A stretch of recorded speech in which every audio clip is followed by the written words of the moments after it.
लेकिन ये कहानी भी मैं अपने से लिखता हूँ और अपने से बनाकर वीडियो डालता हूँ। तो आप सभी से निवेदन यही है कि हमारे वीडियो को जहाँ जितना ज़्यादा से ज़्यादा हो लाइक, सब्सक्राइब और व्यू ज़रूर करें। आप सभी की आशा से मैं ये वीडियो बनाया हूँ कि ज़रूर आगे बढ़ने के लिए आप सब हमारे वीडियो को आगे बढ़ाएंगे। कम से कम 1000 सब्सक्राइबर पूरा दीजिए। आप सब चाहेंगे तो पूर सकता है। तो चलिए हम चलते हैं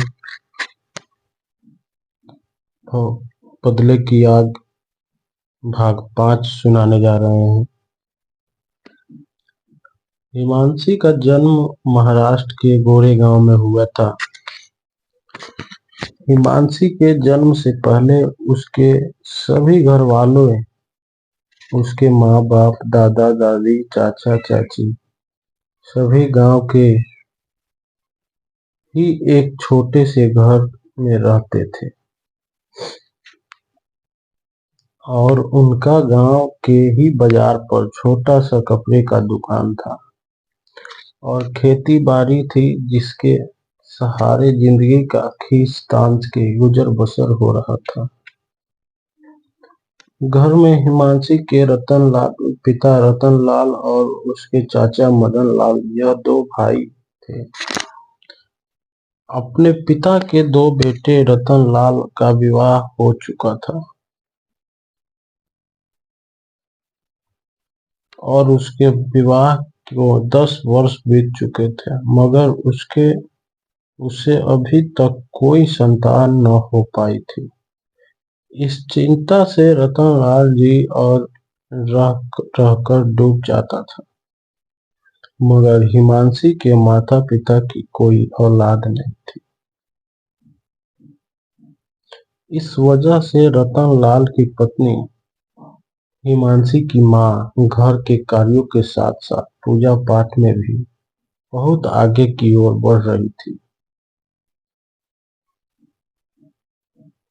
एक दिन गांव के ही मंदिर पर शोर हुआ कि बड़ी दूर से कोई बाबा गांव के मंदिर पर आए हैं और लोगों के दुखों को सुनकर अपने आशीर्वाद से उसके दुख को दूर कर देते हैं।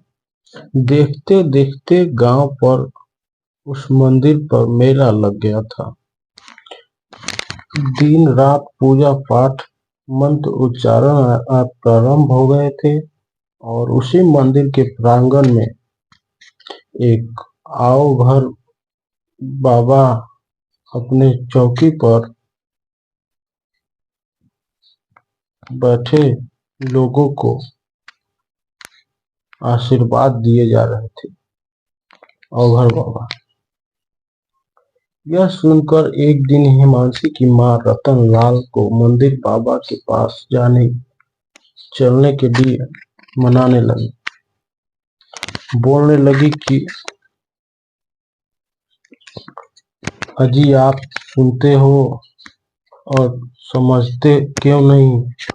हम कर्म तो करते हैं मगर हमारी गलतियों से कहीं न कहीं हमारे भाग्य के दरवाजे बंद हो जाते हैं और ऐसे ही बाबा दरवाजा खोलते हैं, इसलिए इनकार न कीजिए। गांव के सभी लोग अपनी अपनी मांगों को पूरा करने के लिए उनके पास जा रहे हैं। आप भी चलिए, उनसे हम अपने लिए संतान मांगेंगे। बहुत समझाने पर अंत में रतनलाल झिझकते हुए बोले, ठीक है भाग्यवान, चलो जहाँ चलना है। अब घर के सभी सदस्य पूजा पाठ के लिए मंदिर चल पड़े। बाबा आए हुए थे जो सभी का भविष्य बता रहे थे। इन लोगों ने भी अपनी दुख तकलीफ उन्हें बताए और तभी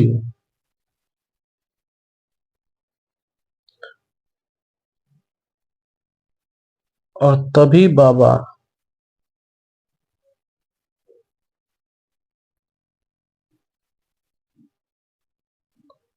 उन्हें उनके माथे को देखते हुए, माथे के लकीरों को देखते हुए बाबा ने कहा, अरे कौन कहता है कि तू बे औलाद है?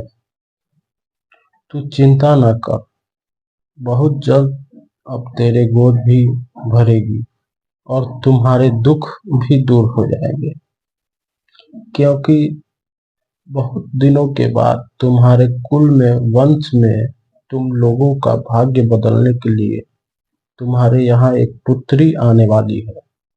मगर कहते हुए बाबा रुक गए।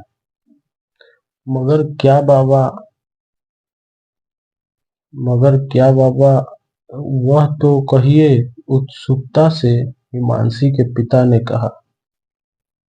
मगर बेटा, जैसा ही वह अपनी उम्र 21 वर्ष पर पहुंचेगी, उसकी कुंडली में राहु का प्रवेश होगा और फिर वह राहु उसके अंदर दर्द, परछाई आदि का वास कराएगा। सावधान रहना। और जब उसकी उम्र 24 वर्ष होगी तब इसका विवाह होगा, मगर वही विवाह इसकी जीवन का अंतिम दिन होगा। बाबा कहते हैं, उसी रोज यह किसी के लालच की शिकार हो जाएगी, किसी के द्वारा मारी जाएगी। यह सुनते ही सभी आश्चर्य से बाबा की तरफ देख रहे थे। यह क्या कह रहे हैं बाबा? भला हमारी बेटी से किसी को क्या दुश्मनी होगी? मगर ठीक है, यदि समस्या है तो उसका समाधान भी होगा। बाबा ने कहा,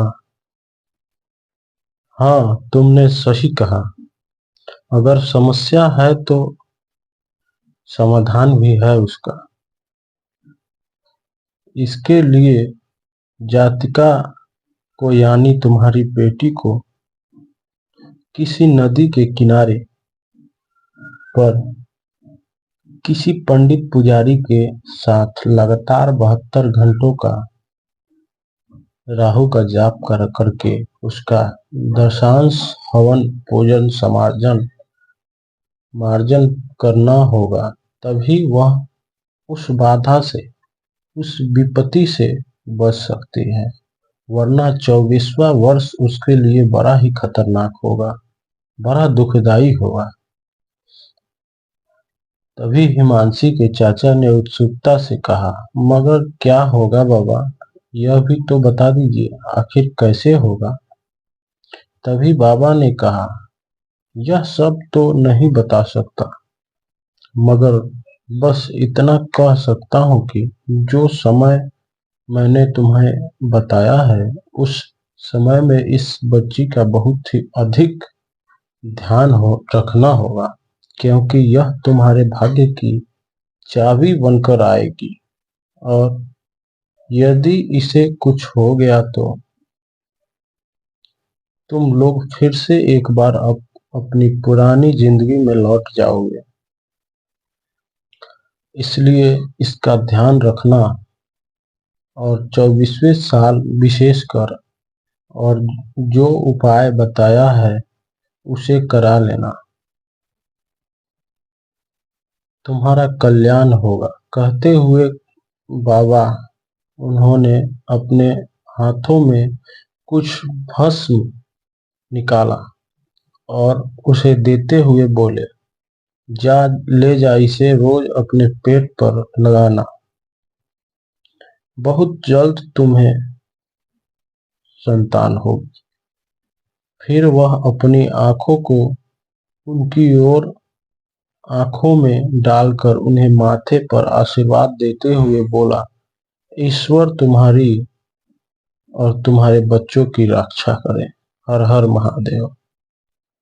एक तरफ जहां सभी खुश थे, बहुत खुश थे कि उनके यहाँ कई समय के बाद पुत्री का जन्म होने वाला था और उससे भी ज्यादा खुश थे कि इसके जन्म के बाद भाग्य बदलने वाला है। और उन सब में सबसे ज्यादा खुश थी हिमांशी की माँ, जो खुद से कह रही थी कि आज बाबा के आशीर्वाद से यह साबित हो गया कि मैं बांझ नहीं हूँ और बच्चे जन्मा सकती हूँ। वह 3 महीने के पेट से थी। पिता की खुशी का भी ठिकाना न था। वह भी बहुत खुश थे, बहुत खुश थे।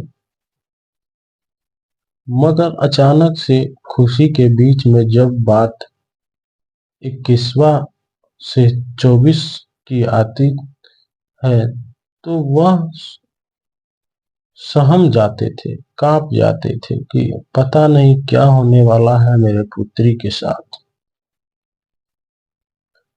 क्रमशः अगले भाग में आप सभी को हम भाग 6 सुनाएंगे बहुत ही जल्द, और आशा करते हैं सब कि आप लोग बहुत सारे प्यार देंगे हमारे वीडियो को और हमारी कहानी को, और आगे जरूर बढ़ाएंगे। प्लीज हमारे वीडियो को जरूर सब्सक्राइब करिए, चैनल को जरूर सब्सक्राइब करें और हमारे वीडियो को लाइक कमेंट जरूर करें। आप सभी से यही निवेदन है। तब तक के लिए नमस्कार। जय श्री राम।